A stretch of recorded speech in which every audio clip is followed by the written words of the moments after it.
আসসালামু আলাইকুম। আমি ওয়াহিদ হাসান। আমি ঢাকায় থাকি। আমি তিতুমির থেকে অ্যাকাউন্টিং নিয়ে পড়ালেখা করছি। আমি এখন ফাইনাল ইয়ারে আছি। আমি ইউটিউবে অনেক ভিডিও দেখতে দেখতে একদিন একটা ভিডিও দেখলাম, সেটা ছিল অনলাইন থেকে আয়। ওই ভিডিও দেখার পর আমার খুব আগ্রহ বাড়ে যে কিভাবে অনলাইন থেকে আয় করা যায়।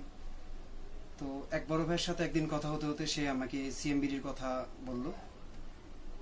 তার কথা শুনে আমি সিএমবিডির ফেসবুক পেজে গেলাম, যোগাযোগ করলাম, ইউটিউব থেকে তাদের অনেক ভিডিও দেখলাম। দেখার পরে আমার খুবই ভালো লেগেছে। তো তারপরে আমি সিএমবিডিতে ভর্তি হয়ে যাই। আমি এখন সিএমবিডির 70 ব্যাচের স্টুডেন্ট। ফ্রিল্যান্সিং ভালো লাগে কারণ এটা যে কোনো সময় যখন ইচ্ছা তখন কাজ করা যায়, মন মতো করা যায় এবং মন মতো সময় করা যায়, যেটা চাকরির ক্ষেত্রে সম্ভব না। আর ফ্রিল্যান্সিং করে আমার আগামী 6 মাস পরে একটা টার্গেট রেখেছি, সেটা হচ্ছে গিয়ে আমি চাই আগামী 6 মাস পর প্রত্যেক মাসে আমি $1000 করে ইনকাম করতে পারি।